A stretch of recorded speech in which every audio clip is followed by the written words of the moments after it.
छोटे लाल चौक से निकलकर आज 6 लाख करोड़ का लगभग का ईवीएम संभालने वाला व्यक्ति, क्या आपको यादें याद आती हैं चौल की? किसी ने स्कॉलरशिप दी तो पढ़ाई करनी। आपकी स्टोरी जब मैं देख रहा था, कोई बॉलीवुड मूवी से कम नहीं लगती। मुझे लगता है वो दिन दूर नहीं जब नीलेश शाह के नाम पे भी एक मूवी बनी। मेहनत से डरना नहीं चाहिए और कोई काम छोटा नहीं होता। चौल में घर भले छोटे और दिल सबके बड़े रहते थे। जब आप क्रिकेट खेल रहे थे, ग्लास टूट गया और प्रिंसिपल साहब ने आपको 4 घंटा खड़ा कर दिया, तब आदमी का हर बॉल पे छक्का लगता है। कोई भी आप लेवल पे रहें तो कहीं ना कहीं एरोगेंस सर पे चढ़ता है, कहीं ना कहीं। ICICI बैंक से वहाँ पे दुगना पगार मिल रहा था। कोई पॉलिटिक्स नहीं है ऑर्गेनाइजेशन में, कोई फेवरेटिज्म नहीं है। क्या क्वालिटी आप देख के हायर करते हैं यंगस्टर्स को जब हायर करते हैं? टेक्निकली म्यूचुअल फंड इंडस्ट्री में हम एक दूसरे से भयंकर कंपटीशन करते हैं। उस समय क्या बैकिंग आई है आपको कि भाई वो करियर खत्म भी हो सकता था आपका? मेरे ख्याल से आपने उदय जी के साथ बहुत क्लोजली काम किया, उदय कोटक जी के साथ, प्रभु राम, कृष्ण जी, दुर्योधन और रावण। उन्होंने कहा कि 2 अवतार को मानो, दूसरे 2 को छोड़ दो। वो क्या कहानी है उसके पीछे? पहला बॉक्स प्रभु राम का है, इसे दूसरा कृष्ण भगवान का बॉक्स है। नमस्कार, स्वागत है आपका गेम चेंजर विद एमजे में। आज हम बात करने के लिए आप पहुंचे हैं बॉम्बे। ये माया नगरी, सपनों का शहर कहते हैं और आर्थिक राजधानी भी है भारत की। आज हम जिनसे बात करने वाले हैं उन पे तो दो ही लाइन आती है समझ के। मैं ज़्यादा बड़ा इंट्रोडक्शन देना नहीं चाहता आज। वो इनकी एक ही लाइन जो मुझे कानों में गूंजती है किसी न किसी तरीके से, भारत का रहने वाला हूँ, भारत की बात बताता हूँ। स्वागत है आपका गेम चेंजर में। आप आज मुलाकात कराने वाले हैं हम MD and CEO Kotak mutual fund के नीलेश भाई शाह से। स्वागत है आपका। Thank you so much for having me here. जैसे मैंने कहा कि भारत का रहने वाला हूँ, भारत की बात बताता हूँ। आप इंडिया की ग्रोथ स्टोरी को लेके बहुत ज़्यादा पॉजिटिव रहे हैं शुरू से।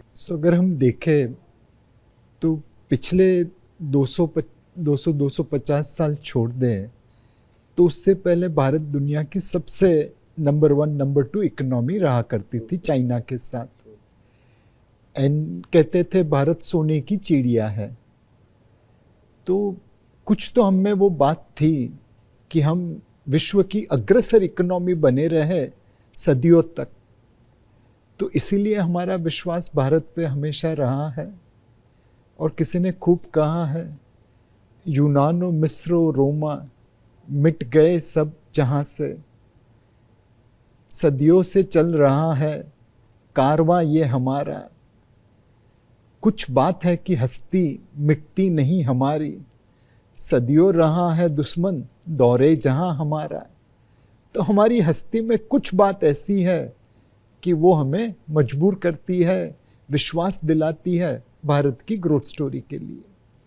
अब मैं आपसे, जैसा हमारे शो का नाम है गेम चेंजर्स, हम उन लोगों से मिलते हैं जिन्होंने रियली गेम चेंज किया इंडस्ट्री के लिए, खुद के लिए। और वाकई आपने म्यूचुअल फंड के बोला जाए तो एक वन ऑफ द अग्रणी ब्रांड एम्बेसडर पे आप जाने जाते हैं। दवानी साहब का नाम लिया जाए, मेहता साहब का नाम लिया जाए, बहुत सारे ऐसे लोग हैं, बट आपका नाम ब्राइट स्पॉट की तरह से देखा जाएगा हमेशा। बट मैं आपको अगर पीछे ले जाके कोशिश करूँ आपके बारे में जानने की, कि 250 स्क्वायर फीट चौल से, छोटे लाल चौल से निकलकर आज 6 लाख करोड़ का लगभग का ईवीएम संभालने वाला व्यक्ति, क्या आपको यादें याद आती हैं चौल की? अगर आपने कथा मूवी देखी होगी साईं परांजपे की, बिल्कुल हमारी चौल भी बिल्कुल उसी तरह थी। उसमें भारत के विभिन्न प्रांत के लोग रह रहे थे। गुजराती थे, मराठी थे, पंजाबी थे, क्रिश्चियन थे, अलग अलग प्रांत के लोग थे, तेलुगु थे, साउथ इंडियन थे।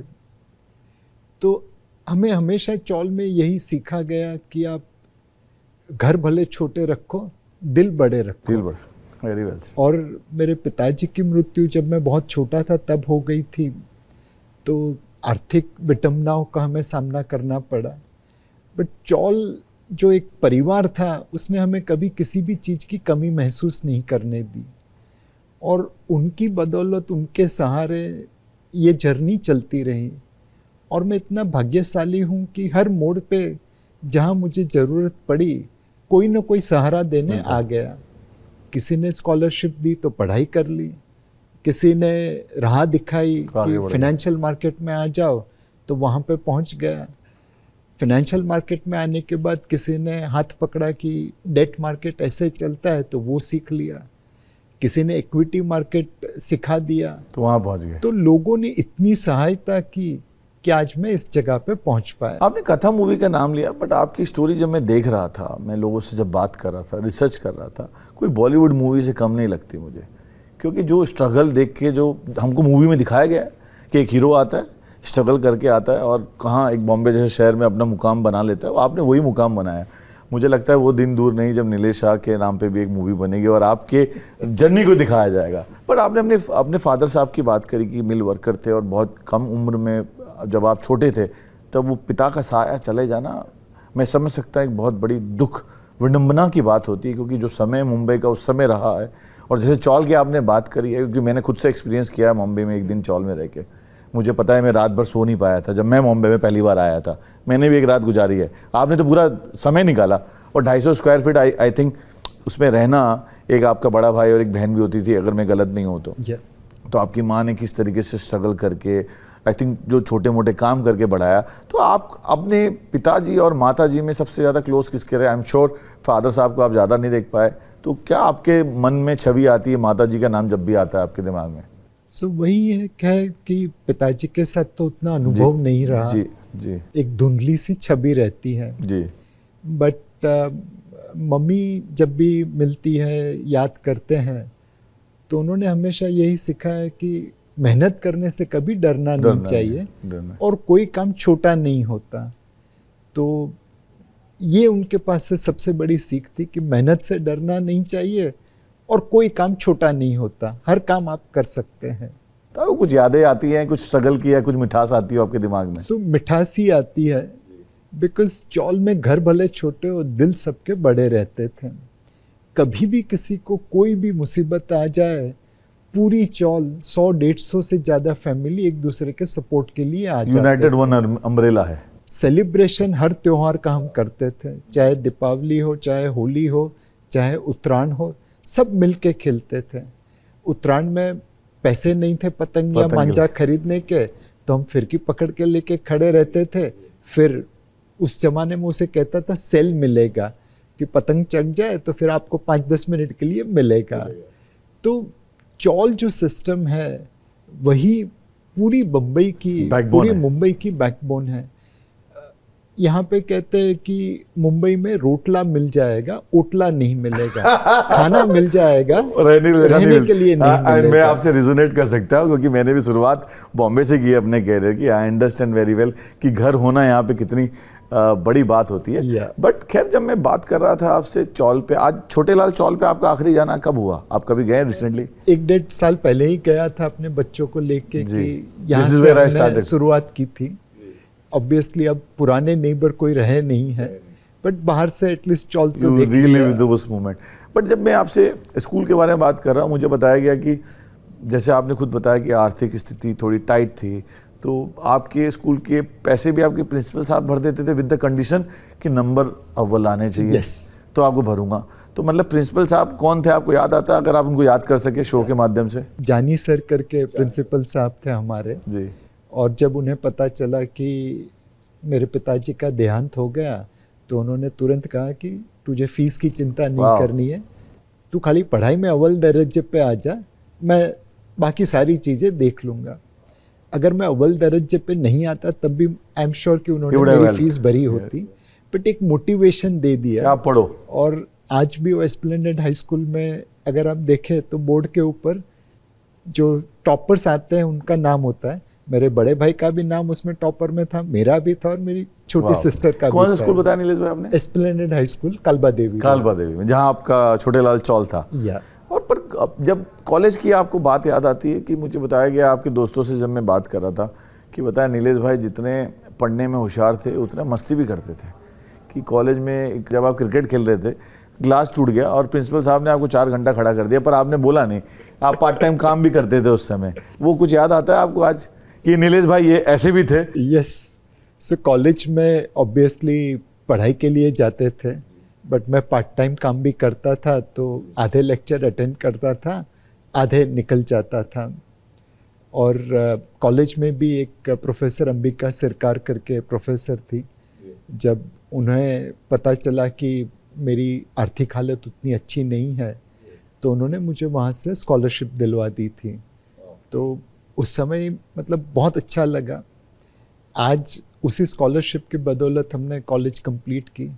अब मैंने और मेरे दोस्त ने जाके वहाँ पे एक चेयर चालू की है ताकि और लोगों को इस प्रकार की मदद मिल सके। Giving back, where you got it from? I agree with precisely कि विद्यादान से अच्छा दान और कोई हो ही नहीं सकता। बहुत नेक शब्द। पर आपको प्रफुल्ल भाई याद आते हैं अभी? Yes. जहाँ पार्ट टाइम जॉब 50 रुपए से चालू किया और उन्होंने बाद में आपको देख के 250 रुपए तक कर दिया। आप शायद उनको अपना मेंटर भी मानते हैं। प्रफुल्ल भाई अभी किधर हैं? कुछ अभी वो चार्टर्ड अकाउंटेंट फर्म थे, पीके संघवी एंड कंपनी। उन्होंने बहुत अच्छी तरह से मुझे सपोर्ट किया। उन्होंने इनकरेज किया कि तुम जब भी कॉलेज ख़त्म करके आ जाओ, यहाँ पे काम करो। और फिर उन्हीं के वहाँ पे मैंने आर्टिकलशिप भी की। और आर्टिकलशिप में उस ज़माने में स्टाइपेंड 200-250 रुपये होता था, वो मुझे उससे 5 गुना पैसा देते थे। And because of him I could complete my chartered accountancy. तो डेफिनेटली वो मेंटर थे, उन्होंने सारी गलतियाँ माफ़ की, अच्छी तरह से सिखाया, समझाया कि इस काबिल बन सके। तो ये अच्छी बात है कि you still remember those people who helped you in your journey. लोगों के कंधे पे रह के ही हम ऊपर पहुंचे हैं। ये तो लोग भूल जाते हैं नीलेश भाई, मैंने जो देखा है, खासकर जिन लोगों ने समय पे आपको मदद करी है, लोग अमूमन उन लोगों को भूल जाते हैं। बट ये अच्छा लगा कि आप आज प्रफुल्ल सर का नाम ले रहे हैं, जानी साहब का नाम ले रहे हैं, जिन जिन लोगों ने आपको जहाँ जहाँ मदद करी, आपको सबका नाम याद है। बट फिर चार्टर्ड अकाउंटेंसी में आप गए, आप गोल्ड मेडलिस्ट बन गए। जब कहते हैं ना, जब आदमी का हर बॉल पे छक्का लगता है, कोई भी आप लेवल पे रहें, तो कहीं ना कहीं एरोगेंस सर पे चढ़ता है, कहीं ना कहीं। ये मैंने देखा है जीवन में अपने साथ भी होते हुए। जब आपके हर बॉल पे लग रहे हैं ना, आपको लग रहा है कि कौन सा डाला होता है, नवाजुद्दीन सिद्दीकी, कभी कभी लगता है अपन ही भगवान है। तो ऐसा कभी एरोगेंस चढ़ा सर पे आपके? बहुत बार चढ़ा, और भगवान की मेहरबानी है कि इतनी जोर से नीचे गिरे कि अकल ठिकाने आ गई। तो फॉर एग्जांपल, जब मैं सीए गोल्ड मेडल हुआ और आईसीआईसीआई मर्चेंट बैंकिंग डिवीजन में ज्वाइन किया, तो पंख लेके गया था कि मैं तो सीए का गोल्ड मेडलिस्ट हूँ। पहले ही दिन पता चला कि वहाँ पे जितने लोग थे वो मेरे से ज़्यादा समझदार थे, ज़्यादा स्मार्ट थे और मेरे से ज़्यादा हम्बल थे। मेरे एक बहुत ही अच्छे मित्र, मेरे बॉस भी थे, श्रीनी करके। उन दिनों मतलब ऐसे मर्चेंट बैंकिंग डिवीजन में आदमी ज़्यादा थे और चेयर कम थी, तो मैं उनकी चेयर पे बैठ के काम कर रहा था बिकॉज जल्दी पहुँच गया था। वो आए मेरे सामने बैठ के, उन्होंने काम चालू कर दिया। मुझे लगा कि ये क्लाइंट है। आधे घंटे बाद पता चला कि मैं उनकी चेयर पे बैठा था। उन्होंने ये नहीं कहा कि नीलेश तो खड़ा हो जा। Very nice. तो श्रीनी जी कहाँ है अभी? अभी मतलब वो एक्सिस बैंक में काम कर रहे थे। अच्छा। अब वो छोड़ के रिटायर हुए हैं। तो ये सब लोगों ने हमें हम्बलनेस सिखा दी। और बीच बीच में ईगो आता जाता है, बट मार्केट इतनी जोर से गिरा देता है कि ईगो खत्म हो जाता है। Which is very right. I think if you realise कि ईगो और एरोगेंस आपके सर पे चढ़ता है, बट वो ईगो एंड एरोगेंस आपको कैसे नीचे ले जा सकता है और कहाँ कहाँ आपको पटक सकता है, ये बात आपसे बेहतर कोई नहीं जानता, जो आपने भी बताई एग्जाम्पल के द्वारा भी। बट ये जो लॉन्ग टर्म बैट्स लेने की आपकी आदत है, जो आप लोगों को एडवोकेट करते हैं कि लॉन्ग टर्म खेलो, शॉर्ट टर्म पैसे बनाने का मत सोचो, तो ये शुरुआत आईसीआईसीआई से हो गई थी? क्योंकि मुझे बताया गया कि आपको डबल सैलरी का ऑफर मिला, फिर शायद आपकी श्रीनी जी ने या किसी ने आपको रोका, and you stayed back and that paid really a handsome dividend to you as well. Is that the true story? Absolutely. तो आईसीआईसीआई में जॉब मिल गया था, काम चालू कर दिया था, बट उस समय एक और कंपनी भी मैंने इंटरव्यू दिया था, बट उन्होंने वो इंटरव्यू के बाद अपॉइंटमेंट लेटर देने में थोड़ी देरी कर दी थी। आईसीआईसीआई बैंक से वहाँ पे दुगना पगार मिल रहा था। तो जब वो लेटर आया तो मैं अपने बॉस के पास गया कि मेरे पास ये ऑफ़र आई है, अब मैं क्या करूं, श्रीनी जी के पास। तो उन्होंने बोला कि नहीं, यहाँ पे ही तू काम कर, यहाँ पे तेरी करियर अच्छी रहेगी, यहाँ पे ग्रोथ ज़्यादा मिलेगा। तो उनके बोलने पे, उनके समझाने पे मैं वहीं पे रुक गया and I have no regrets. पर आपके पास कोई आपका एम्प्लॉय आता है अभी कि मेरे पास डबल सैलरी आ गई, तो आप क्या समझाते हो? आप रुकने का प्रयास करते हो, क्या कहते हो कि जाइए आप? मैंने जो सीखा वही मैं औरों से कर रहा हूँ। मेरे एक दोस्त है पंकज डिब्रेवाल, उन्होंने एंटरप्रेन्योरशिप चालू की। उन्हें अपना खुद का फंड मैनेजमेंट चालू किया, तो मैंने उसे इनकरेज किया कि अगर तू एंटरप्रेन्योर बन रहा है तो बिंदास आगे बढ़, एंड अगर नहीं चला तो यहाँ पे वापस आ जाना, मैं तुझे ले लूँगा। तो मैंने उसे अंडरराइट कर दिया ताकि उसको सपोर्ट मिल सके। कॉन्फिडेंस आ गया उसके दिमाग। कुछ लोग हैं जो ऐसे ही पैसों की लालच में जा रहे हैं, तो उन्हें रोक भी देता हूँ कि नहीं भाई, यहाँ पे तेरा ग्रोथ अच्छा है, यहाँ पे तेरी कमाई अच्छी है, ऐसे ऑर्गेनाइजेशन में मत जाओ जहाँ पे आपकी नॉलेज नहीं बढ़ेगी, सिर्फ पैसा मिलेगा। लंबी सोच रखिए, लंबी अवधि के लिए सोच करिए। पर यंगस्टर्स आज की डेट में जो आ रहे हैं, because I also run an organisation, पहले भी मैं बहुत सारी कंपनियों में रहा हूँ, जो यंगस्टर्स आते हैं आज की डेट में, I think all of them want a double salary, triple salary with in 1 year 2 year. वो उसको कैसे, रिटेंशन को आप कैसे मैनेज करते हो? क्योंकि you run such a large, 800 से 1000 लोग होंगे आपके पास भी मेरे ख्याल से, तो यंगस्टर्स की संख्या ज़्यादा होगी आपके पास भी अनडाउटेबली। तो वो कैसे, उनके माइंड बड़ा फ्लिकरिंग होता है यंगस्टर्स का। जो हमने देखा है कि कुछ टर्नओवर ऑर्गेनाइजेशन के लिए अच्छा है, नया ब्लड आता रहता है, नया अनुभव आता रहता है। एट द सेम टाइम आप अच्छी टैलेंट को तो नहीं जाने देंगे, और लोग इसलिए नहीं जाते कि किसी और जगह पे पैसा ज़्यादा मिलता है, इसलिए जाता है कि किसी और जगह पे उन्हें ग्रोथ अपॉर्चुनिटी अच्छी दिखेगी। अगर मैं उन्हें यहीं पे वो ग्रोथ अपॉर्चुनिटी दे सकता हूँ तो उन्हें बाहर जाने की ज़रूरत नहीं है। और हमारे कोटक ग्रुप में वो डीएनए बहुत अच्छा है, कोई पॉलिटिक्स नहीं है ऑर्गेनाइजेशन में, कोई फेवरेटिज्म नहीं है, और हम लोगों को ग्रोथ अपॉर्चुनिटी देते रहते हैं। हम जब शुरू हुए इस ग्रुप में तो छोटी सी एनबीएफसी थे, वहाँ से आज इतनी बड़ी बैंक बन गए। तो सब्सिडरी कंपनीज में भी उसी प्रकार का ग्रोथ मिल रहा है। और अगर आपको एक ऑर्गेनाइजेशन से दूसरे ऑर्गेनाइजेशन में जाना है तो वो भी पॉसिबल है। तो ग्रोथ की वजह से लोग यहाँ पे रुके रहें। पर आपकी म्यूचुअल फंड इंडस्ट्री में चर्निंग रेट क्या है, और इज दैट जो कहा जाता है एक जनरल फिनोमिना है अक्रॉस द इंडस्ट्री में? बिकॉज लोग कहते हैं कि people leave because of their immediate bosses. Is that, I you agree with that thought कि लोगों के कारण छोड़ जाते हैं? 100% कि आज अगर आप अपने बॉस के साथ कंफर्टेबल है तो आप उसकी बात मान लेंगे। अगर आप आपके बॉस के साथ अनकंफर्टेबल है तो कहीं ना कहीं वो कांटा चुभता रहेगा। एंड एज एन ऑर्गेनाइजेशन हमारी कोशिश यही है कि हम लोगों के साथ फेयरली ट्रीट करें। कॉम्पनसेशन देना है, फेयर रहे, ग्रोथ की अपॉर्चुनिटी देना है, फेयर रहे, कोई गलत काम नहीं करवाए, तो फिर हमारा जो बिजनेस है वो सबसे अच्छा है।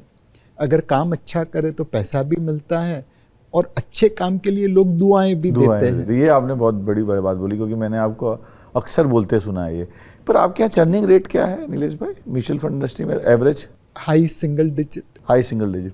बट क्या पीपल फ्रॉम IIMs और big institute, do they look at mutual fund industry to come and join now? ये चेंज हुआ है अभी? पहले तो नहीं था, मैं जब बात करता था लोगों से। यस, सो अभी तो म्यूचुअल फंड इंडस्ट्री लोगों को बहुत अच्छी लग रही है। हमें बढ़िया से बढ़िया टैलेंट मिल रहा है, not only in finance but also in other sectors like IT हो, इंजीनियरिंग हो, क्वांट हो। तो अल्टीमेटली हमारा बिजनेस पीपल्स बिजनेस है। जितनी टैलेंट अच्छी होगी उतना ही अच्छा हम आउटपुट दे पाएंगे।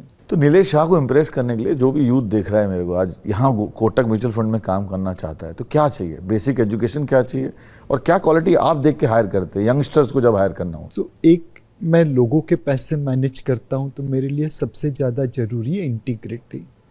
हमारा बिजनेस मनी मैनेजमेंट का नहीं है, हमारा बिजनेस ट्रस्ट मैनेजमेंट का है। Very true. हम लोगों के विश्वास को संपादन करते, अर्जित करते हैं और उसमें बढ़ावा करते हैं। तो इंटीग्रिटी फर्स्ट होती है।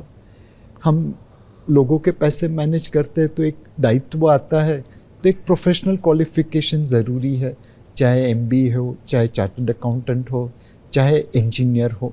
MBA is must and you should have then एक प्रोफेशनल क्वालिफिकेशन चाहिए, इंटीग्रिटी चाहिए, एंड फाइनली आपका एप्टीट्यूड चाहिए। अगर आप किसी चीज़ को पसंद करेंगे तो 90% एफर्ट डाल के 120% आउटपुट निकालेंगे। अगर किसी चीज़ को पसंद नहीं करेंगे तो 120% एफर्ट पे भी 80% आउटपुट निकलेगा।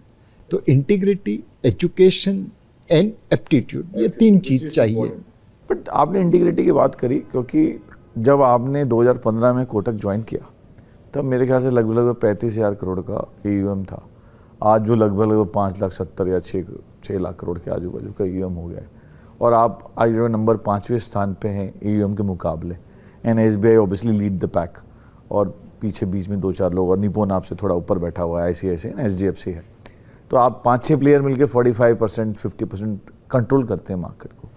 तो मेरा सवाल ये है कि जो 6 प्लेयर्स हैं, इनके क्या दायित्व है मार्केट को लेके, और ऑब्वियसली एमफी में जो काम हो रहा है उसके अलावा आप लोग भी एजुकेट करने का काम करते हैं इन्वेस्टर्स को। और साथ में जब आप देखते हैं, मैं नीलेश साहब से पूछूं कि आने वाले 1 साल में 2 साल में कोटक को क्या नंबर 1 ले जाना चाहते हैं, क्या आप भी वही 11 लाख 12 लाख करोड़ को चेस करते हैं, या आपने हमेशा ट्रस्ट की बात करी है? क्या ये सवाल थोड़ा लंबा है, बट मैं चाहूँगा आप इसका इत्मीनान से आंसर दें। सो मेरी कोशिश यही रहेगी कि हम भारत की नंबर 1 कंपनी बन जाए in terms of investor trust. मुझे लोगों का विश्वास मिल गया तो आज नहीं तो कल उनका पैसा भी आ जाएगा। बट अगर मैं शॉर्टकट लेके पैसा लेके आऊँ तो आज नहीं तो कल वो वापस चला जाएगा। सो मेरे लिए विश्वास संपादन करना, ट्रस्ट मैनेज करना मोस्ट इम्पॉर्टेंट है, वो हमारा ऑब्जेक्टिव है। सेकंड चीज, म्यूचुअल फंड इंडस्ट्री में हम एक दूसरे से भयंकर कंपटीशन करते हैं, लेकिन जब इंडस्ट्री की बात आती है, निवेशक की बात आती है, तो एमफी के जरिए सब एकजुट हो जाते हैं, एक ही बात करते हैं, एक ही भाषा बात, सब एक ही भाषा करते हैं। एक बार तो ऐसे हुआ था कि मैं एक सेशन में था, प्रेजेंटेशन दे रहा था, मेरे साथ मेरे इंडस्ट्री के कलीग भी थे।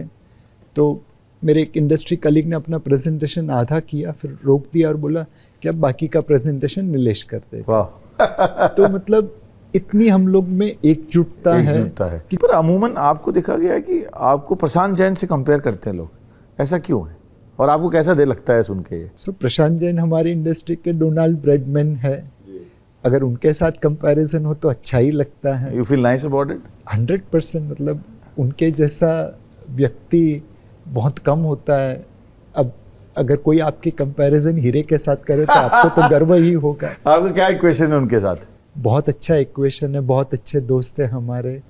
एंड इनफैक्ट आज सुबह ही मैंने उनसे बात की, किसी कारण के लिए एक इनवाइट देना था उनके इवेंट के लिए, तो उन्होंने सिर्फ इतना किया, नीलेश भाई तुमने फ़ोन किया है तो मुझे खाली कैलेंडर चेक करना है, बाकी किसी चीज़ चेक करने की ज़रूरत नहीं है। मतलब you guys are good friends also off the cuff, that way you together in the one mission of educating investors, that's which is you doing it. जब आपकी फ्रैंकलिन टेम्पल की शुरुआत हुई, I think you were the first one who seen जो debt fund का fraud हुआ उस समय, जो हुआ था उस समय। I think you gone through lot of trouble that point of time, आपने विटनेस किया है खुद। तो उस समय क्या बैकिंग आई है आपको कि भाई वो करियर खत्म भी हो सकता था आपका, मेरे ख्याल से, if I am not wrong? Definitely. But how you overcome that? So हमने फ्रैंकलिन टेम्पल्टन में जब निवेश करना चालू किया तो टेम्पल्टन की वैल्यू फिलॉसफी, वैल्यू स्ट्रैटेजी थी, तो लोअर क्रेडिट पेपर्स लेते थे ये उम्मीद में कि उनमें क्रेडिट रेटिंग अपग्रेड हो जाएगा, और हमारे कुछ कॉल गलत गए और उसकी वजह से NAV पे हिट आ सकती थी, हमारी करियर ख़त्म हो सकती थी। तो पहले तो टेम्पल्टन का शुक्रगुजार हूँ कि उन्होंने ये पूरे लॉसेस अपनी AMC में ले लिए, फंड को या इन्वेस्टर को कोई नुकसान नहीं होने दिया। सेकंड, उन्होंने हमें दूसरा मौका दिया कि ये क्रेडिट रिस्क मैनेज करना भारतीय एनवायरनमेंट में सही नहीं है, आप इंटरेस्ट रेट रिस्क मैनेज करिए, आप ड्यूरेशन रिस्क मैनेज करिए और इन्वेस्टर्स के लिए पैसा बनाइए। उस एक स्ट्रैटेजी चेंज की वजह से 2004 में फ्रैंकलिन टेम्पल्टन भारत की दूसरी बड़ी म्यूचुअल फंड कंपनी बन गया। UTI सबसे आगे थी, बट टेम्पल्टन जो एक फॉरेन ब्रांड थी वो नंबर 2 एसेट मैनेजमेंट कंपनी। आपको उसके लिए अवार्ड भी मिला 97 से 2004 के बीच में, बहुत सारे अवार्ड मिले। डेट फंड नंबर 1 हो गया, इक्विटी को पीछे छोड़ दिया। यस, मतलब बहुत सारे अवार्ड मिले, बिकॉज हम लोग ने उस समय बड़ी अच्छी तरह से इंटरेस्ट रेट रिस्क को मैनेज किया। एंड मोर इम्पॉर्टेंटली, मतलब एक डिस्ट्रीब्यूटर थे जिन्होंने मतलब लोगों के बीच में कहा कि नीलेश भाई आपके फंड में क्रेडिट लॉस हुए थे, बट मुझे आप पे विश्वास है कि ये क्रेडिट लॉस मतलब इंडस्ट्री सिचुएशन की वजह से हुए होंगे, आपने जानबूझ के कोई गलत डिसीजन नहीं लिया होगा, मुझे आपकी इंटीग्रिटी के ऊपर विश्वास है। वो स्टेटमेंट जब किसी ने किया तब आपको अपने दायित्व का पता चला कि हमारे एक गलती से, एक गलत निर्णय से क्या हो सकता है? कितना नुकसान हो सकता है। But your integrity, your goodwill, I think कहते हैं ना, आपने पैसे शायद कम कमाए हो बट गुडविल बहुत कमाया है। एंड यही कारण है गुजराती कविता है मकरंद दवे की, गमतू मले तो गुंजे ना भरिए, गमता नो करिए गुलाल। अगर आपको कोई अच्छी चीज़ मिल जाए तो आपकी जेब में मत डालिए, आप उसे सबके साथ शेयर करिए। आपने उदय जी के साथ बहुत क्लोजली काम किया, उदय कोटक जी के साथ। तो अभी तो वो बोर्ड में है, एक्टिव मेरे ख्याल से उतना नहीं है, बट जब इनिशियली जब आप आए तो मुझे याद है कहीं पे शायद आपने या उदय जी ने जिक्र किया था 4 अवतार्स का, प्रभु राम, कृष्ण जी, दुर्योधन और रावण। उन्होंने कहा कि 2 अवतार को मानो, दूसरे 2 को छोड़ दो। वो क्या कहानी है उसके पीछे की? सो जब मैं उदय कोटक से मिला तो मैंने उनसे कहा कि आपकी मेरे पास क्या अपेक्षा होगी फर्स्ट मीटिंग में। तो उन्होंने बोला कि एक नीलेश 2x2 बॉक्स रहेगा। पहला बॉक्स प्रभु राम का है, वो मर्यादा पुरुषोत्तम थे, वो जो काम करते थे उसके ऑब्जेक्टिव उम्दा होते थे और उस ऑब्जेक्टिव को अटेन करने के लिए जो प्रोसेस फॉलो करते थे वो भी उम्दा होती थी।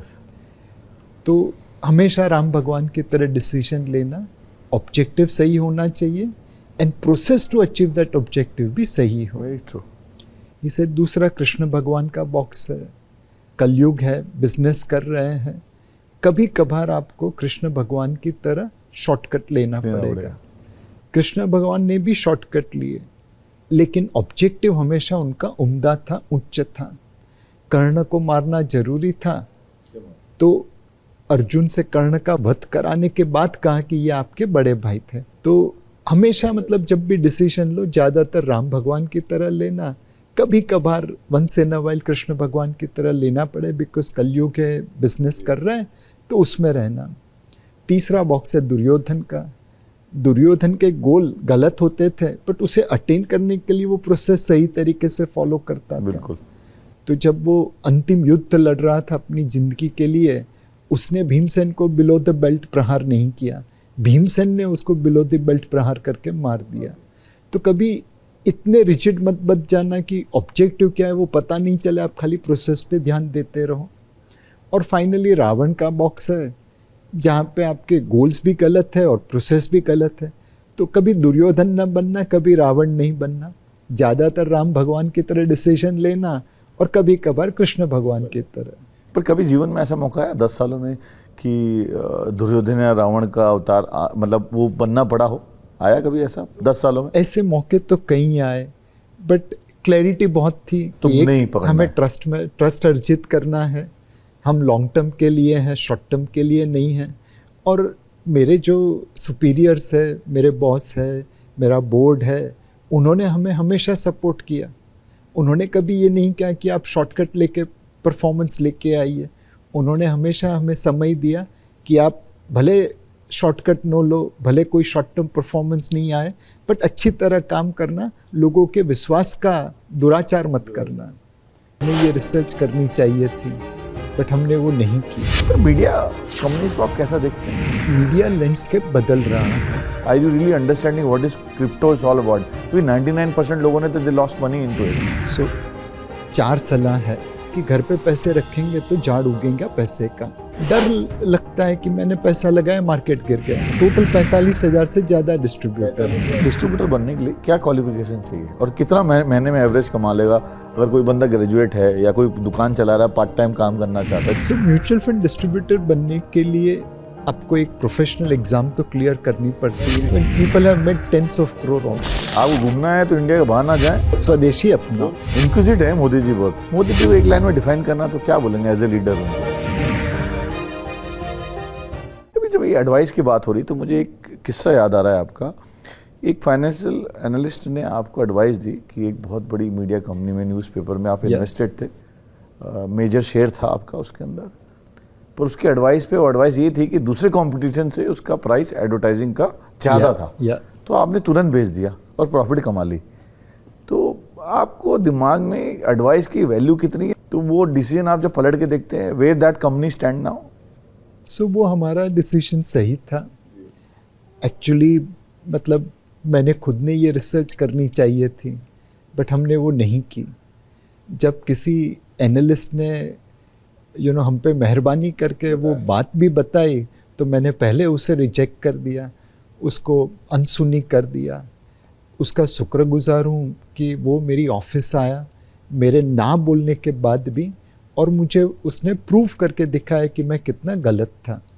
जब आपकी गलती आपकी आंखों के सामने आ जाए तो ऑब्वियसली फिर आप उसको नकार नहीं सकते, और जितनी रेक्टिफाई कर सकते कर दिए।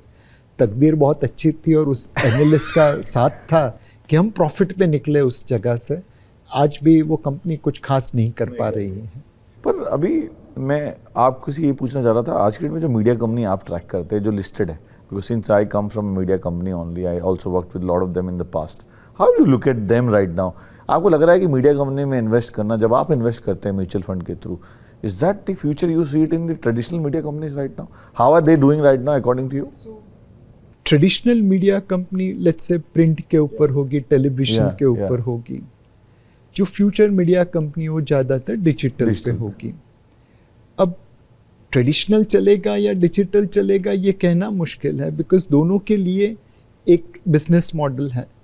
तो हमें तो उस हाइब्रिड मीडिया कंपनी में इन्वेस्ट करना है जो ट्रेडिशनल कस्टमर को भी सर्व कर रही है, साथ साथ फ्यूचर के कस्टमर्स को भी सर्व कर रही है। Have you invested anywhere through your this thing? You invested in the media company? हमारे म्यूचुअल फंड में हमने कुछ मीडिया कंपनी में निवेश किया है और मॉडल हाइब्रिड रखा है कि वो आने वाली जनरेशन के साथ डिजिटली कनेक्ट है और जो करंट जनरेशन है उनके साथ physically connect. But how do you look at now Reliance, the play what Reliance is doing right now? जो Reliance का play है एक्चुअल में, जैसे Colors, Star, everything is merged and they become one of the largest media organization in the country.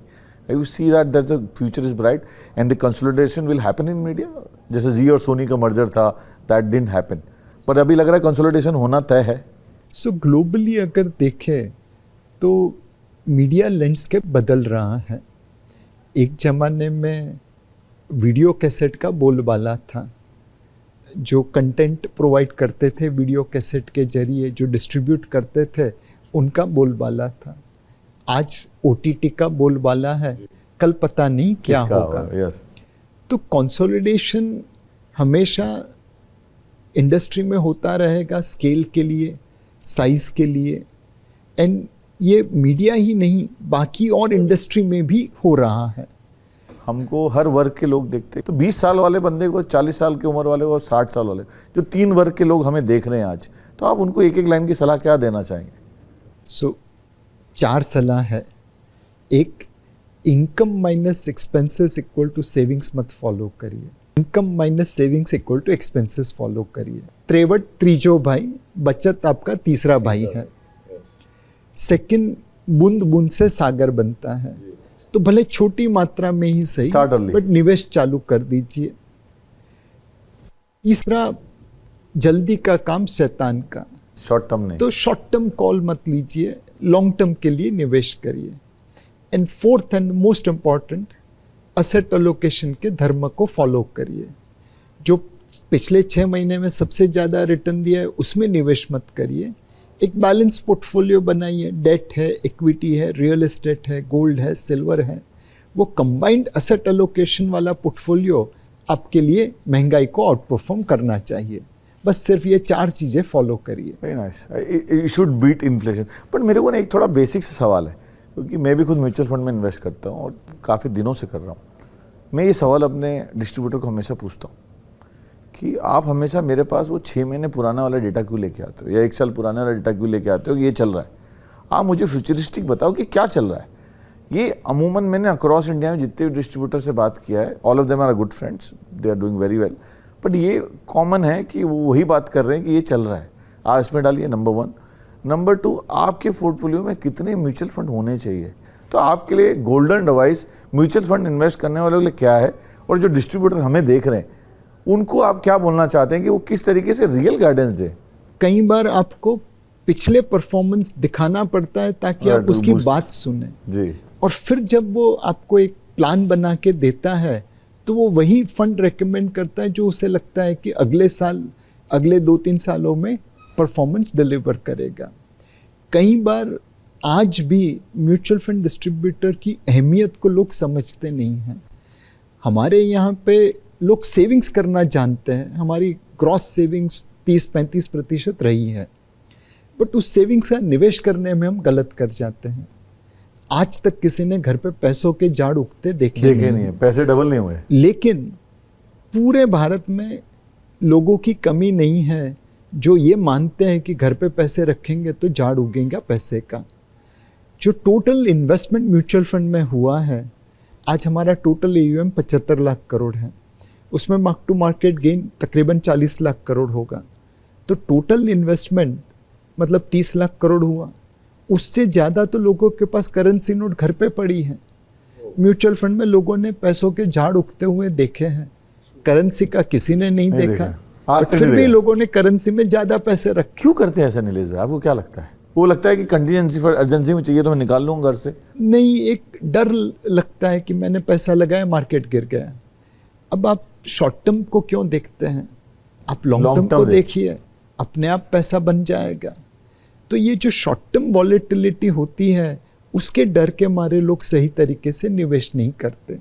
किसी लोगों को timing करना है कि भाई बॉटम होगा तब निवेश करेंगे, बट किन्होंने बॉटम पे निवेश किया है? Nobody can time the market, I guess. You can never time the market. ये सबसे बड़ा डर। बट आप मुझे बताइए, जब मेरे जैसा आदमी आपसे सवाल पूछता है, मैं कहता हूँ कि नीलेश भाई मेरे पास समय की कमी है, मैं नहीं देख पा रहा हूँ खुद का अपना पोर्टफोलियो, तो क्या मैं डायरेक्ट इन्वेस्ट करना चालू करूँ? क्या मैं डिस्ट्रीब्यूटर के थ्रू, मैं मतलब जितने भी लोग हमारे जैसे समझना चाहते हैं म्यूचुअल फंड को, मैं उनका एक सूत्रधार बन रहा हूँ आपके सामने, क्या मैं डायरेक्ट इन्वेस्ट करूँ या मैं म्यूचुअल फंड के थ्रू करूँ? अगर मैं डायरेक्ट करता हूँ तो मेरा 2% का फायदा होता है, if I am not wrong, 2% that I save, वो 2% शायद डिस्ट्रीब्यूटर को जाता है। Is that the maths? क्योंकि बहुत लोग ये सवाल मेरे से भी पूछते हैं, मनोज जी आप नीलेश भाई से सवाल पूछेगा जरूर कि डायरेक्ट करें कि डिस्ट्रीब्यूटर के थ्रू करें। आई थिंक बहुत ट्रिकी सवाल पूछ लिया मैंने आपसे। नहीं, ये एकदम ही अच्छा सवाल है और इसका क्लैरिफिकेशन भी उतना ही ज़रूरी है। अपने में एक दोहा है संत कबीर का, गुरु गोविंद दोनों खड़े काको लागो पाए, बलिहारी गुरुदेव की जो गोविंद दियो बताए। हमारे यहाँ पे गुरु की इम्पोर्टेंस गोविंद से ज़्यादा है, टीचर भगवान से आगे हैं। जो आपका म्यूचुअल फंड डिस्ट्रीब्यूटर है वो आपका टीचर है, आपको फाइनेंशियल प्लानिंग सिखाता है, आपको सही तरीके से निवेश करने की राह दिखाता है। अब अगर आप इतने समझदार हैं कि आपको कोई गाइड की ज़रूरत नहीं है तो आप डायरेक्ट निवेश करिए। बट अगर आप इमोशनल हैं, रैशनल डिसीजन नहीं ले पाते, आपके पास समय का अभाव है, रिसर्च नहीं कर पाते, रिसर्च करने के बाद आप एग्जीक्यूट नहीं कर पाते, तो आपके लिए ज़रूरी है कि आप एक म्यूचुअल फंड डिस्ट्रीब्यूटर को साथ में रखें। म्यूचुअल फंड कोई चैरिटी बिजनेस नहीं है। यहाँ पे हम अपने लिए पैसा बनाते हैं, अपने निवेशक के लिए भी पैसा बनाते हैं। तो म्यूचुअल फंड डिस्ट्रीब्यूटर अपनी सर्विस का चार्ज तो करेगा ही करेगा। हाउ मच देगा? 2%? It varies across fund. Average? So average अगर देखा जाए तो 1% के आसपास 1% ही मिलता है। 1%। अगर कोई बंदा 400 करोड़ का AUM मैनेज करता है तो ही गेट्स ओनली 1%। हाँ, मोटा मोटा। पर उनको कोई ऐसा इंसेंटिवाइज नहीं होता कि आप कोटक का बेचिए, SBI का बेचिए तो मैं ज़्यादा दूंगा। Is that a cut throat behind the wall game? वो कंपटीशन तो रहेगा, बिकॉज हमारे जो फंड है उनकी साइज के अनुरूप वहाँ पे हम एक्सपेंस रेशो चार्ज करते हैं। बड़ा फंड है तो एक्सपेंस रेशो कम होगा, छोटा फंड है तो ज़्यादा रहेगा, और उस एक्सपेंस रेशो के हिसाब से आप म्यूचुअल फंड डिस्ट्रीब्यूटर्स पार्टनर्स के साथ शेयरिंग करेंगे। बट जो अच्छा म्यूचुअल फंड डिस्ट्रीब्यूटर है वो अपने क्लाइंट के रिक्वायरमेंट देख के उसे फंड रेकमेंड करता है। उसके लिए अपनी कमाई एक साइड डिसीजन है, पैसों के लिए वो अपने क्लाइंट को मिस सेल नहीं करेगा। पर आप आर यू श्योर ये नहीं हो रहा है अभी इंडिया में मिस सेलिंग म्यूचुअल फंड की? अगर आप कंप्लेंट के रूप में देखें तो हमारी जो कंप्लेंट आती है वो 6 सिग्मा लेवल से भी ज़्यादा है। पिछले साल अगर मेरी याददाश्त सही है तो हमें सिर्फ 1000 कंप्लेंट मिली, जबकि हमारे नंबर ऑफ इन्वेस्टर्स 70 लाख के ऊपर है। 70 लाख? 70 लाख के ऊपर। और कितने डिस्ट्रीब्यूटर है? हमारे टोटल 45,000 से ज़्यादा डिस्ट्रीब्यूटर। 45,000 से ज़्यादा डिस्ट्रीब्यूटर है। तो 1000 ही कंप्लेंट आई कुल मिला के, और वो भी मिस सेलिंग की नहीं थी। इनफैक्ट हम तो मतलब मिस सेलिंग रोकने के लिए प्रोएक्टिवली काम करते हैं। तो अगर किसी वृद्ध पुरुष ने या महिला ने इक्विटी फंड में निवेश किया तो हम फ़ोन करके पूछते हैं कि आपको पता है ना इक्विटी रिस्की है, वॉलेटाइल है, आप सही में निवेश करना चाहते हैं? Kotak? We do it from Kotak mutual fund. हमारा एक इक्विटी लिंक सेविंग स्कीम है जहाँ पे 1.5 लाख के ऊपर आपको टैक्स बेनिफिट नहीं मिलता। किसी ने उससे ज़्यादा पैसा डाल दिया तो हम उसे फ़ोन करते हैं कि भाई आपको पता है ना कि टैक्स बेनिफिट सिर्फ 1.5 लाख रुपए के लिए है, आपने ज़्यादा निवेश कर दिया है।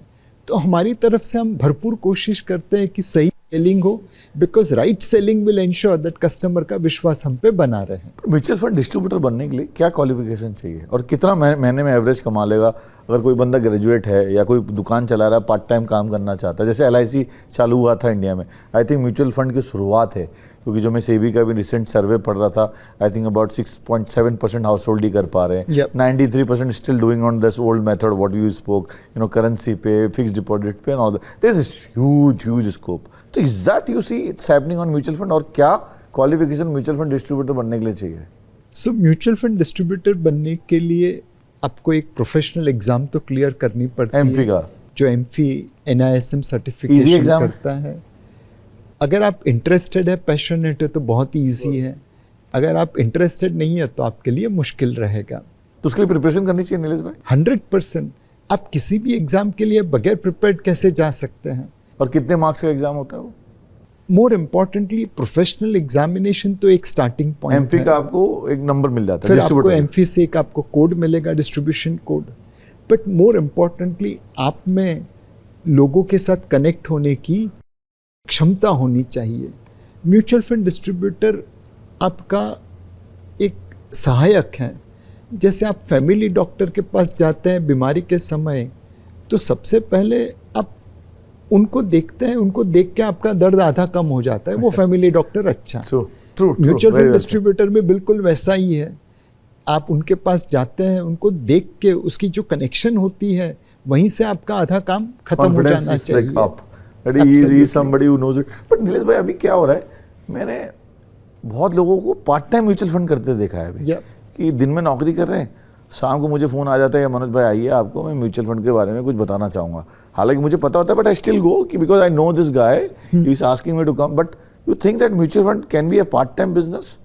See, it can be a part-time business, it can be a full-time business. ये दोनों मॉडल यहाँ पे चल सकते हैं। मोस्ट इम्पॉर्टेंट है आप लोगों के साथ कनेक्ट हो सकते हैं, आपके पास बेसिक मिनिमम क्वालिफिकेशन है कि नहीं, और तीसरा क्या क्वालिफिकेशन है नीलेश भाई इसके लिए? बेसिक जो प्रोफेशनल एग्जाम क्लियर करनी है वही। और पढ़ाई कितनी होनी चाहिए? 12th पास भी चले? आप 10th पास होके अच्छा, आप 10वीं पास हैं तो भी आप इसके बन सकते हैं, एग्जाम देके कर सकते हैं। बिकॉज निवेश के लिए जो कॉमन सेंस ही चाहिए, बिजनेस की भाषा चाहिए, बिजनेस की भाषा चाहिए, कॉमन सेंस चाहिए। निवेश के लिए मतलब बहुत ज़्यादा एजुकेशन जरूरी नहीं है। You should know the मैंने language. ऐसे कई लोग देखे अच्छे से अच्छे निवेशक जो उतने पढ़े लिखे नहीं हैं बट उन्हें बिजनेस समझ आता है। पर एवरेज कितना कमा लेता है डिस्ट्रीब्यूटर आपके हिसाब से, जो लोग कैरियर बनाना चाहते हैं? सो इसमें तो समंदर की तरह 2-2.5 लाख रुपए इजीली बन जाए महीने के। आप कितनी मेहनत करेंगे और कितना समय देंगे उस पर डिपेंड। अगर आप ये चाहो कि मैं आज म्यूचुअल फंड डिस्ट्रीब्यूटर बनूं, आज ही पैसा बनाने लगूं, वो नहीं होगा। ये बिरबल की खिचड़ी है, समय लगता है। पर आपने हाईएस्ट कितना बनाते देखा है किसी डिस्ट्रीब्यूटर को? Because you been in the industry for a long time. I mean, people have made tens of crore also. Yes. 10-10 crore रुपए महीने के ऐसे भी लोग देखे आपने जो 10 करोड़ रुपए म्यूचुअल फंड डिस्ट्रीब्यूटर होकर बना रहे हैं। हाँ, मतलब इंडिविजुअल लेवल पे नहीं, कंपनी लेवल पे तो बना ही लेते हैं, but individually tens of crore साल में लोगों ने बनाए हैं। अभी जैसे लास्ट ईयर अगर हम देखें मार्केट को, निफ्टी ने 3% से ज़्यादा का रिटर्न दिया नहीं। ऊपर से ट्रम्प साहब कभी लेफ्ट से उठते हैं तो 50% कर देते हैं, राइट से उठते हैं तो 100% कर देते हैं, और मार्केट से प्रेशर है। और आई थिंक सरकार ने अपने लेवल पे, आदरणीय मोदी जी ने अपने लेवल पे बहुत काम किया है। GST कटाया 50,000 करोड़, आई थिंक अभी आ गया सिस्टम में। लगभग जो मैं समझता हूँ, यू कैन करेक्ट में 5 से 6 लाख करोड़ रुपए सिस्टम में डालने की सरकार कोशिश कर रही है। फिर 8th पे कमीशन आ रहा है। All that is boosting the consumption. अब जो सरकार इतना पैसा दे रही है, जो लोग देख रहे हैं हमें, मुझे ये समझ में आता है अगर वो लोग इंडिया में खर्चा नहीं करेंगे इस चीज़ को तो वो सब बेईमानी हो जाएगा। yep. आपको क्या, आप किस नज़र से देखते हैं? क्या आप सरकार के काम से खुश हैं इस पे कि जो सरकार कदम उठा रही है? अगर हम पिछले 11 साल को देखें तो 2014 में भारत विश्व की 10वीं सबसे बड़ी अर्थव्यवस्था था। आज वो चौथे नंबर पे पहुंच गया। 11 साल में अगर हमने 6 रैंक आगे बढ़ाई तो हमने कुछ तो अच्छा काम नंबर 1 किया बनने से कोई होगा। नहीं हो सकता भारत को। नंबर 1 के लिए लंबी जर्नी है, बट नंबर 3 चाइना- इमीडिएट है। नंबर 3 तो 2-3 साल के अंदर हो ही You think that we can जाएगा। achieve? हम जर्मनी को ओवरटेक कर Which is लेंगे, a 5 trillion which crossing is it? rounded off $5 trillion, otherwise 4.8 या 4.7 ट्रिलियन डॉलर। तो हम दुनिया की तीसरी बड़ी अर्थव्यवस्था बन जाएंगे। 10 नंबर से 3 नंबर पे कुछ सालों में पहुंचना बहुत बड़ी बहुत उपलब्धि है। बड़ा। आई थिंक ये मोदी जी की काल का स्वर्णिम काल कहा जा सकता है। एब्सोल्युटली। नाउ ये जो जीएसटी कट सरकार ने किए हैं वो लोगों की जेब में पैसे रखने के लिए, और ये एक प्रोसेस चल रही है कि पहले हमने इंफ्रास्ट्रक्चर बनाया, सप्लाई साइड रिफॉर्म्स लिए, ईज ऑफ डूइंग बिजनेस किया, निवेश को बढ़ावा दिया, अब डिमांड को बढ़ावा दे रहे हैं। बजट में सप्लाई इनफ है अभी, सप्लाई इनफ है। सप्लाई साइड अब सॉल्व हो गई तो अब डिमांड साइड पे सपोर्ट देते हैं। तो पहले 1 लाख करोड़ रुपया इनकम टैक्स के रिबेट के तहत टैक्स पेयर्स की जेब में आया। फिर उन्होंने ब्याज की दरें जब आरबीआई ने काटी तो ईएमआई बोरोअर्स जो पे कर रहे थे उसमें तकरीबन 1 लाख करोड़ की बचत हुई। फिर जीएसटी रेट कट आया, ये तो इस साल सिर्फ 6 महीनों के लिए है। तो बॉटम एंड ऑफ पिरामिड पे जो है उनके लिए 96,000 करोड़ का बेनिफिट होगा। आपकी मेरी जेब से 48,000 करोड़ जाएगा तो नेट बेनिफिट 48,000 करोड़ का रहेगा। बट अगले साल 2 लाख करोड़ का बेनिफिट बॉटम ऑफ पिरामिड को मिलेगा, टॉप ऑफ द पिरामिड से 1 लाख करोड़ जाएगा, नेट बेनिफिट 1 लाख करोड़ का रहेगा। उसके बाद उन्होंने गेमिंग बंद करा दी, तो जो पैसा गेमिंग में खर्चा होता था 10 से 20,000 वो करोड़। स्पेक्यूलेटर्स की जेब में 10,000 तो महीने का था, तो साल का 1,20,000 करोड़ हो गया। और फाइनली 8th पे कमीशन जैसा आपने बताया, तो कुल मिला के 5 से 6 लाख करोड़ रुपया सरकार लोगों की जेब में रख रही है। But you see, it's a brilliant step. It's a brilliant step because एक बार अगर आपने सप्लाई साइड रिफॉर्म्स कर दिए तो डिमांड को बढ़ावा देना जरूरी है। अगर हमारी इकोनॉमी की एक वीकनेस देखें तो वो है प्राइवेट इन्वेस्टमेंट। प्राइवेट कंपनीज उतना निवेश नहीं कर रही जितना पहले करती थी, वो रेशो काफ़ी नीचे है। तो प्राइवेट इन्वेस्टमेंट तब बढ़ेगा जब उनकी कैपेसिटी यूटिलाइजेशन बढ़ेगी, कैपेसिटी यूटिलाइजेशन तब बढ़ेगी जब डिमांड होगी। तो ये कंज्यूमर्स की जेब में पैसा रख के, टैक्स पेयर्स की जेब में पैसा रख के, बोरोवर्स की जेब में पैसा रख के, गवर्नमेंट एम्प्लॉयज़ की जेब में पैसा रख के सरकार डिमांड खड़ी कर रही है। सारे वर्गों का ध्यान रखा है सरकार। सारे वर्गों का ध्यान रखा है, और हमारा दायित्व बनता है कि हम ये पैसा स्वदेशी चीजों पे बाहर खर्चा ना जाएं। आपको घूमना है तो इंडिया के बाहर ना जाएं। यस, नीलेश भाई भी बोल रहे हैं, मैं भी बोल रहा हूँ, मोदी जी भी कह रहे हैं स्वदेशी अपना। स्वदेशी अपना। जो लोग देख रहे हैं हमें पैसा जो आ रहा है, अभी हमने फेस्टिवल में देखा, आई थिंक कितना जिस तरीके से शेयर मार्केट में वापस आया, जो रौनक वापस आई जीएसटी कट के कारण ही। आई थिंक बड़ा जो कारण मैं भी खुद देख पा रहा हूँ मार्केटों में, जब मैं घूम रहा था जाके, मैंने वो चेयर देखी है और मार्केट में जाके। बट अभी जैसे आप पार्ट टाइम इकोनॉमी एडवाइजरी के पीएम साहब के मेंबर भी हैं, आपका आई एम श्योर उनसे मुलाकात, पहली मुलाकात आपको याद आती है पीएम साहब से जब मिले आप? तो सबसे पहले मैं मिला जब वो गुजरात के चीफ मिनिस्टर थे। हम कुछ फंड मैनेजर का डेलीगेशन गया था। And that point you were with ICICI? I was with ICICI prudential mutual fund, and उन्होंने हमें बहुत समय दिया, तकरीबन 2 घंटे बैठे, दुनिया भर की बातचीत की, और बड़ी सरलता से उन्होंने इनक्विजिट है मोदी जी बहुत एकदम, जानने के लिए, मतलब नई सब्जेक्ट को समझना चाहते हैं वो। हम उनसे सीख रहे थे, बट उन्होंने बहुत अच्छा समय दिया था, तो हम लोग बहुत इम्प्रेस होके गांधीनगर से निकले थे। और पर ये जो आपका अभी का जो रोल है, पार्ट टाइम मेंबर जो आप हैं, तो आप मीटिंग्स में जाते हैं, तो मोदी जी का मुझे बताया गया है कि उनकी मेमोरी बड़ी शार्प होती है, जो डिस्कस करते हैं उनको याद रहता है कि नीलेश भाई से मैंने ये बात किया। तो क्या एमओएम वगैरह बनाना पड़ता है, नोट्स वगैरह आपको याद रखने के लिए कि मैं मोदी जी के पास जा रहा हूँ तो मैं I should be going prepared? इनको हो रहा है, इतना प्यारा है कि आप जाएं तो आपको प्रिपेयर होकर जाना पड़ता है थोड़ा? नहीं, तो एक तो अगर देश के प्रधानमंत्री जी आपको समय दे रहे हैं तो ऑब्वियसली प्रिपेयर्ड होके जाना चाहिए। मैं तो एक नॉर्मल मीटिंग में भी प्रिपेयर्ड होके जाता हूँ कि किसी का समय व्यर्थ ना हो। और सेकंड चीज़, एक विकसित भारत का राम सेतु बनाने की कोशिश कर रहे हैं जी। 2047 का जो टारगेट है। 2047 तक का टारगेट है। अब बड़े बड़े इंडस्ट्रियलिस्ट है, बड़े बड़े बिजनेस लीडर्स है, पॉलिटिशियंस है, वो बड़ा बोझ कैरी कर रहे हैं। हम तो छोटे से नागरिक हैं, हम अपनी क्षमता के अनुसार छोटे छोटे पेबल्स लेके जाते हैं। जैसे गिलहरी भी राम सेतु बनाने में छोटे छोटे पेबल्स लेके जा रही है। You've been kind here. Humble है आप इससे। नहीं, हम गिलहरी है। गिलहरी है। और बट हमारा योगदान भी होना चाहिए अपनी क्षमता के अनुसार कि एक बार विकसित भारत बन जाए। पर आप जब भी जाते हैं कुछ नया सीख के आते हैं उनसे। लास्ट का मुलाकात हुई पीएम साहब से? अभी कुछ 2 महीने पहले हमारी EAC PM की मीटिंग हुई थी। अगेन उन्होंने बहुत समय दिया हमें, हमारे सुझावों को सुना, उसके बाद फॉलोअप भी होता है उन सुझाव को इम्प्लीमेंटेशन करने के लिए। तो सबसे जो अच्छी चीज़ लगती है कि इतने बिजी होने के बाद वो हमारे लिए समय निकालते हैं, हमारे सुझाव सुनते हैं और उन सुझाव का अमलीकरण भी होता है। मोदी जी को एक लाइन में डिफाइन करना तो क्या बोलेंगे एज ए लीडर उनको? नीलेश भाई कैसे देखते हैं? A leader worth following.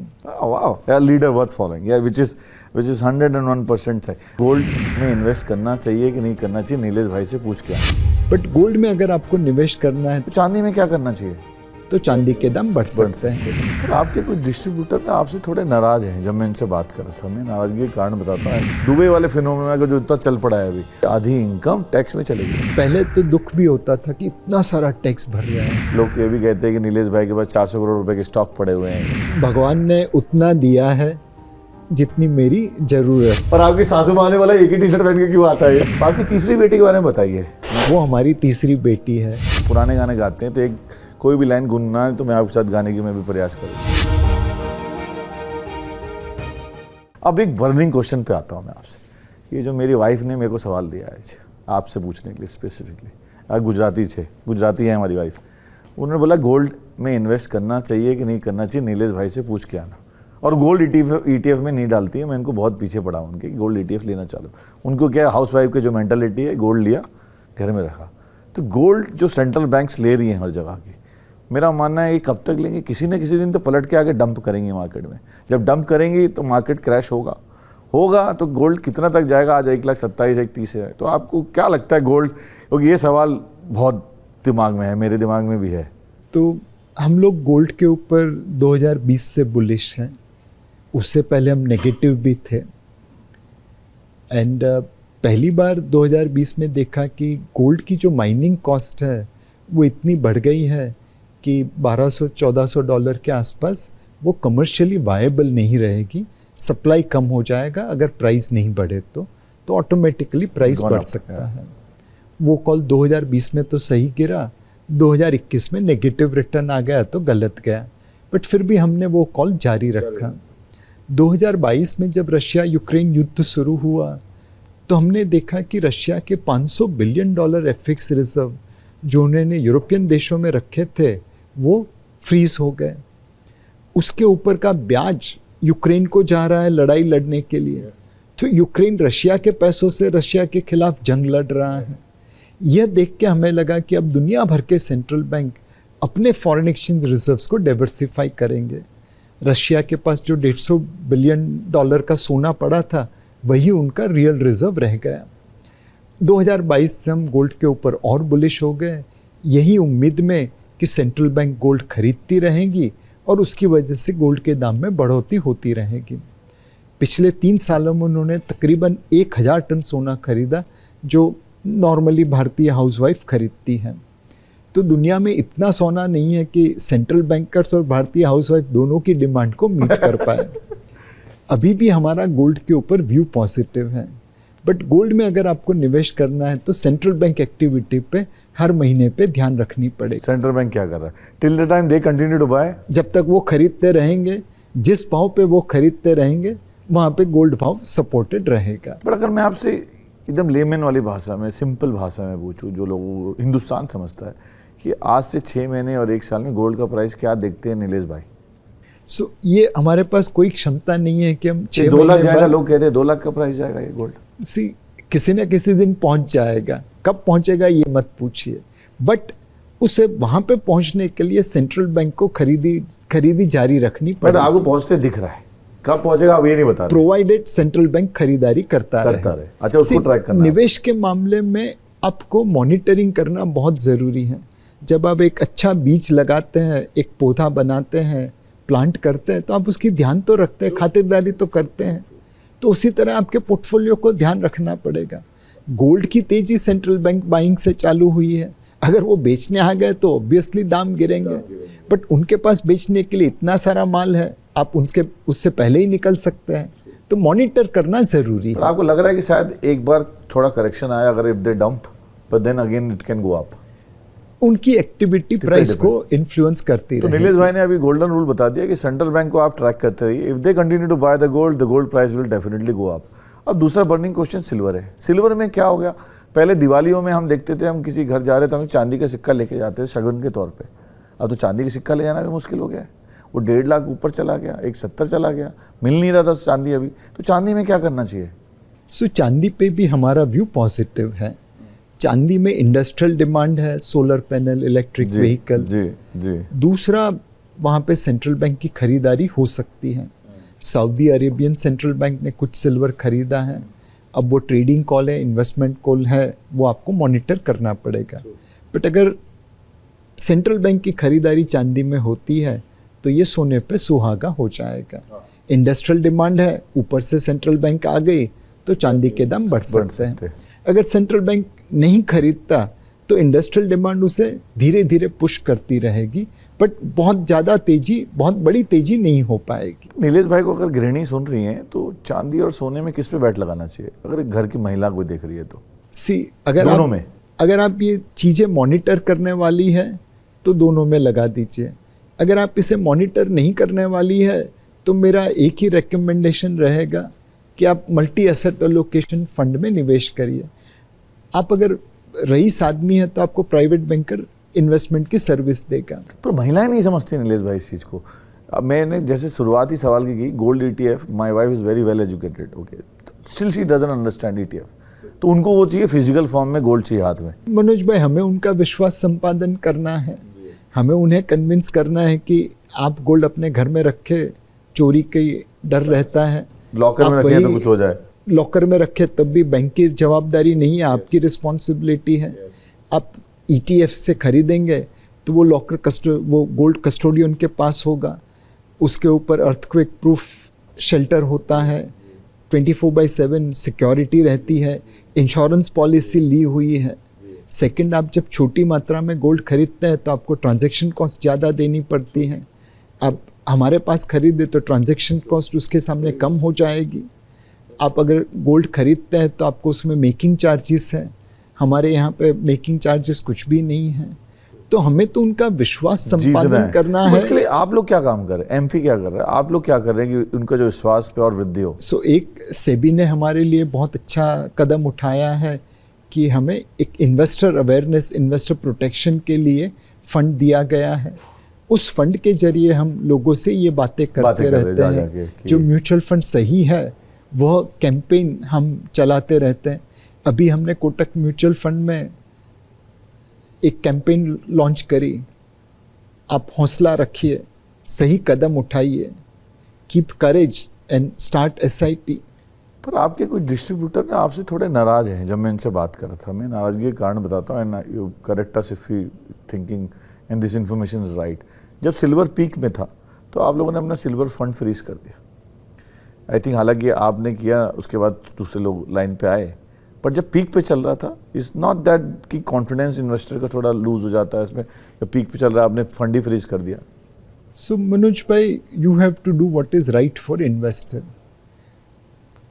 उस समय जो स्पॉट सिल्वर थी, जैसा आपने कहा, फेस्टिवल सीजन की डिमांड की वजह से प्रीमियम पे ट्रेड होने लगी। तो मेरे जो Kotak silver ETF fund of fund था, उसमें जो इंपोर्ट पैरिटी प्राइस सिल्वर की थी, उसके ऊपर 10% प्रीमियम पे सिल्वर ट्रेड हो रहा था। दैट मीन्स अगर सिल्वर 100 रुपये का है तो वो निवेशक जो मेरे फंड में निवेश करेगा उसे 110 रुपये में मिलेगा। मैं अपने इन्वेस्टर का 10% प्रीमियम नुकसान क्यों करूं? तो इसीलिए हमने ETF फंड ऑफ फंड बंद कर दिया। ETF चालू था बिकॉज वो लिस्टेड अब 20 सिक्योरिटी तारीख को था। आपको कुछ NFO बंद हुआ जो सिल्वर और गोल्ड मिक्स गोल्ड का सिल्वर है। ETF फंड ऑफ फंड है वहां पे भी। जी जी जी। तो अब वो प्रीमियम नॉर्मलाइज हो गया तो हमने वो फंड खोल दिया। सी हमारा जो भी कदम होगा वो अपने निवेशक के लिए होगा। निवेशक की इंटरेस्ट उसमें फर्स्ट। कई बार हमारा नुकसान भी हो होता सकता है है। बट ठीक है, लॉन्ग टर्म में वही निवेशक हमें कॉम्पनसेट कर देगा। पर नीलेश भाई, you been so vocal about KYC frustration और रेगुलेटरी जो चक्कर में सेबी के साथ जो होता है, आप बहुत ज़्यादा वोकल रहे हैं उसके बारे में। बट आप सारे फंड हाउस मिलके उसके बारे में क्या काम कर रहे हैं? क्योंकि this is also become a fatigue for a investor at point. So undoubtedly आज KYC की वजह से लोगों को तकलीफ होती है। आप अगर सोना खरीदने जाओ तो आपके पास सिर्फ पैसा चाहिए और कुछ नहीं। आप म्यूचुअल फंड खरीदो तो आपको KYC करनी पड़ती है, रेगुलरली अपडेट करना पड़ता है। एंड हमारे जो रेगुलेटर है वो भी बड़ी सहानुभूति से हमें सुन रहे हैं। उन्होंने भी कई बार प्रेजेंटेशन किया है कि हम KYC को सिंप्लीफाई कर सके। एक जो उन्होंने बहुत अच्छा कदम उठाया है कि सारे फाइनेंशियल मार्केट का KYC एक जगह पे कर दिया CKYC के जरिए। तो एटलीस्ट हमने डिजिटल KYC कर दिया, कॉमन KYC कर दिया, ताकि उस नंबर को लेके अब दूसरी जगह पे KYC कर पाएंगे। Now there are guidelines on PMLA, prevention of money laundering act, जिसके तहत और सिंप्लीफिकेशन शायद संभव नहीं है, but I am sure SEBI, finance ministry इसके ऊपर काम कर रही है और कुछ ना कुछ इसमें जो पॉसिबल हो सकता है इंटरनेशनल रेगुलेशन के तहत वो हो जाएगा। अभी हम इंटरव्यू के अंतिम चरण में आ चुके हैं। जैसे हम इंडिया में बात करते हैं, अभी मैंने I have seen so many HNIs now shifting their base to Dubai. वो NRI कैपिटल गेन टैक्स को लेके भी आप you also talked about in so many forums. भी दुबई जाने लग गए लोग यहाँ से, वो वहाँ पे रात 7 से 8 महीना रहते हैं, फिर 4 महीना यहाँ के वापस इंडिया में बस जाते हैं जब वहाँ पे समझ। How do you look at this Dubai वाले फिनोमेना का जो इतना चल पड़ा है अभी, वो टैक्स फ्री कंट्री है and all of that? So there is no free lunch. अगर वो टैक्स फ्री एक तरीके से है तो आई एम श्योर उसकी कहीं ना कहीं कुछ ना कुछ और कॉस्ट भी होगी। मैं उसे इस तरीके से देखता हूँ कि हमें भारत का अर्बन इंफ्रास्ट्रक्चर इम्प्रूव करने की ज़रूरत है। लोग इसलिए भी दुबई, सिंगापुर बसना पसंद करते हैं बिकॉज वहाँ का वातावरण अच्छा है, सिविक एम्यूनिटीज़ अच्छी है, basic safety security, basic safety security तो भारत में भी उतनी ही है, नो डाउट। लेकिन अगर आप सिविक एम्यूनिटीज़ को देखें, पब्लिक पार्क हो, अच्छी फुटपाथ हो, प्रदूषण रहित वातावरण हो, हमें उस लेवल पे पहुंचना है। Very well. सेकंड, हमें ईज ऑफ डूइंग बिजनेस बढ़ानी है।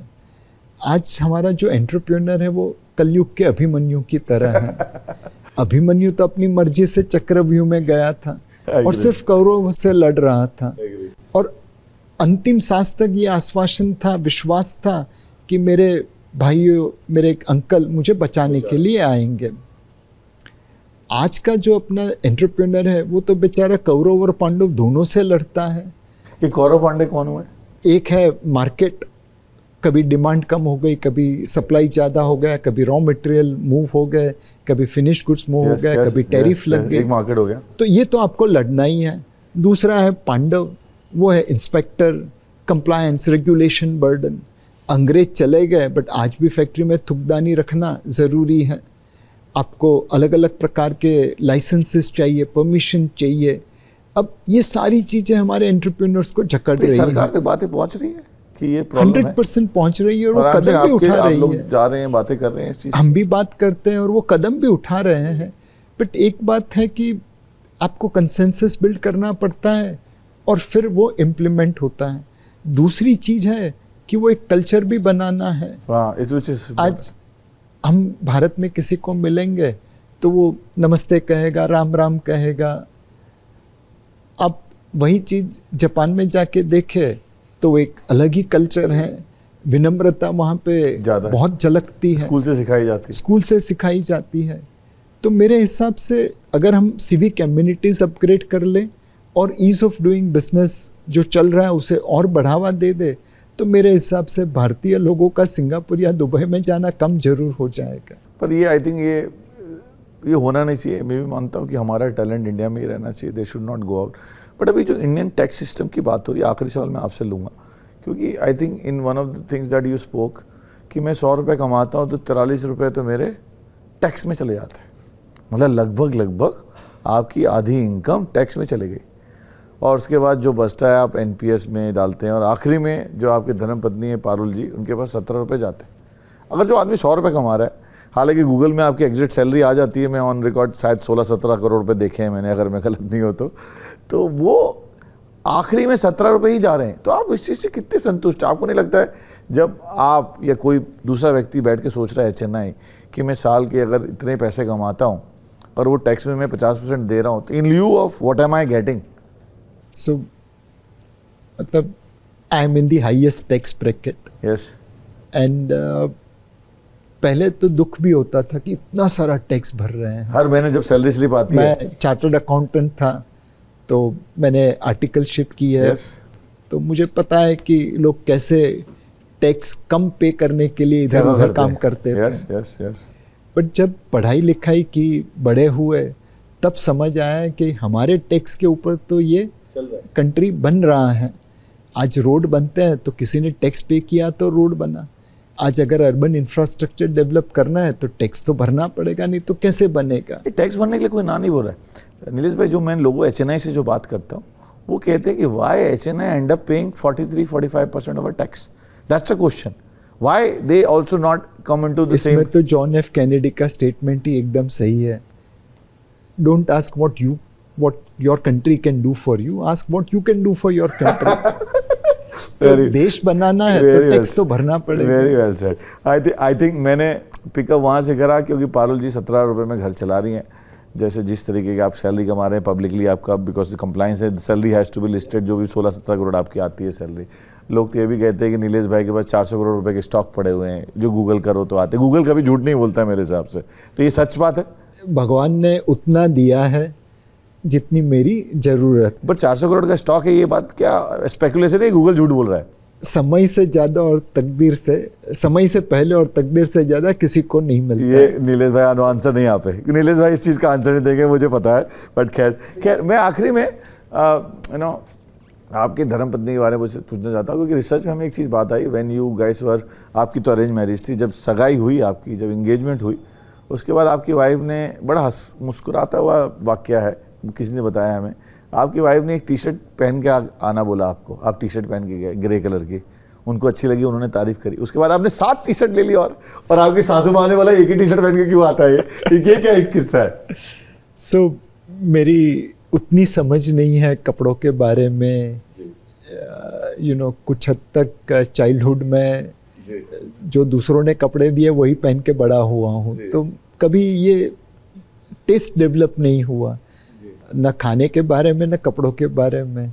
तो वाइफ ने जो कहा कि ये कलर की टी शर्ट अच्छी है, तो मैंने साथ, नहीं समझ कम थी इसलिए ये किया। नहीं बट ठीक है, I think that brings a smile on your face also in our viewers also who are watching it. आपकी तीसरी बेटी के बारे में बताइए। मैंने कहीं पढ़ा है कि आपकी 3 बेटियां, 2 तो मुझे पता है बायोलॉजिकल बच्ची हैं आपकी। एक तीसरी बेटी कौन है, ये सब जानना चाहते हैं। मेरी बड़ी बेटी अमेरिका पढ़ने के लिए गई तो छोटी बेटी ने एक स्ट्रीट डॉग को अडॉप्ट किया। Street dog, wow. एंड हमने उसका नाम रखा है एनाबेथ। एंड वो हमारी तीसरी बेटी है।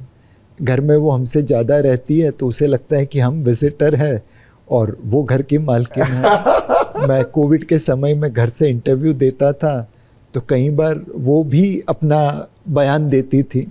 उसे भी लगता था कि इनसे ज़्यादा तो मैं अच्छा बोल पाऊंगी। क्योंकि आपने ट्वीट किया था एक बार, तो लोगों ने बहुत कुछ स्पेकुलेशन लगा दिया कि नीलेश भाई ऐसे तो नहीं है कि उनकी अलग कोई अफेयर चल रहा हो और तीसरी बेटी आ जाए। तो इसलिए मैंने क्लैरिफाई कर लिया। आखिरी में जाते थे आपसे रैपिड फायर के 2-4 क्वेश्चन लेंगे नीलेश भाई। बहुत it's pleasure talking to you. आपके फेवरेट एक्टर और एक्ट्रेस कौन है ऑल टाइम? हमारी जनरेशन में तो अमिताभ बच्चन ही हमेशा फेवरेट रहे। एक्ट्रेस के रूप में मतलब मुझे मधुबाला जी बहुत अच्छी लगी। No better than Madhubala, yes, she is my favourite too. Best holiday destination India में और इंडिया के बाहर कौन सा आपका? सो जहाँ पे फैमिली आपके साथ हो वो सबसे अच्छा हॉलीडे डेस्टिनेशन। इंडिया का कोई बताइए आपका पसंदीदा जगह सो उम्र के साथ साथ वो बदल रहा है। अभी फिलहाल? अब मतलब हम लोग सोच रहे थे कि इस बार अगर छुट्टी लेंगे तो काशी विश्वनाथ जाएंगे। वाह। गुजराती डिश पे सबसे अच्छी कौन सी लगती है आपको? गुज्जू भाई तो खाने के मामले में ज्यादा ही शौकीन पैदा हुए होते खाने के लिए। हैं और वो दिख भी रहा है। Look at mine too. तो हर चीज अच्छी लगती है हमें तो। What do you like? Thepla? हर चीज Everything खाने के गुजराती? मामले में सब अच्छा लगता नॉर्थ है। इंडियन खाना कोई पसंद है आपको? हर खाना अच्छा जो आ जाए लगता है। अच्छा, वो अच्छा है। जो मिले वो खा कोई लेते फजी हैं। नहीं है आप। आपकी लाइफ का आहा मोमेंट क्या रहा? सबसे आहा मोमेंट जो आपकी लाइफ का कह सकता हूँ एक लाइन में, क्या होगा वो? सो जब बेटी को पहली बार देखा, बड़ी बेटी को पहली बार देखा, वो सबसे अहम मोमेंट था। पहली बच्ची को जो अपने हाथ में। और फेवरेट मूवी क्या रही इंग्लिश में आपकी? सो अगेन समय के अनुसार बदलती रहती है, बट अब आनंद मूवी जो अमिताभ बच्चन और राजेश खन्ना के थे, ऋषिकेश मुखर्जी के, Very nice. वो बहुत अच्छी लगती है। बाबू मोशाई, जिंदगी लंबी नहीं बड़ी होनी चाहिए। एक ऐसी चीज जो आप अनलर्न और रीलर्न करना चाहेंगे? सो आज भी इतने सालों के अनुभव के बाद मैं इन्वेस्टमेंट डिसीजन इमोशनली लेता हूँ, हमेशा रैशनली नहीं लेता।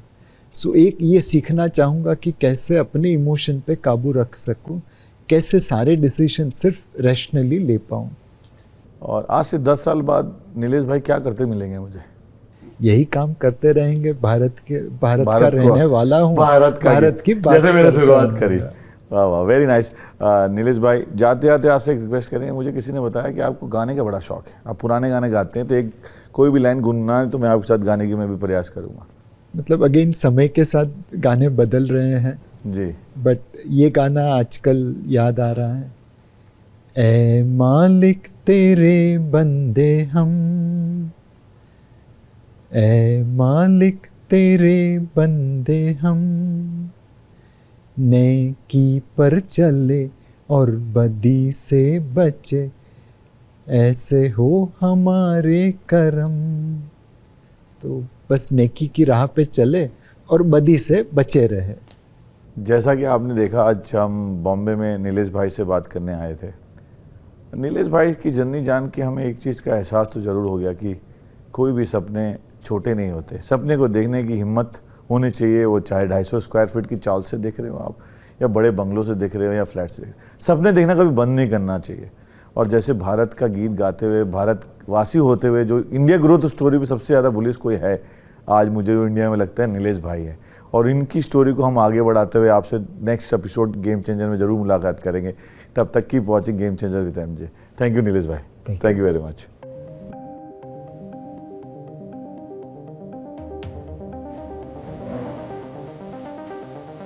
BTS का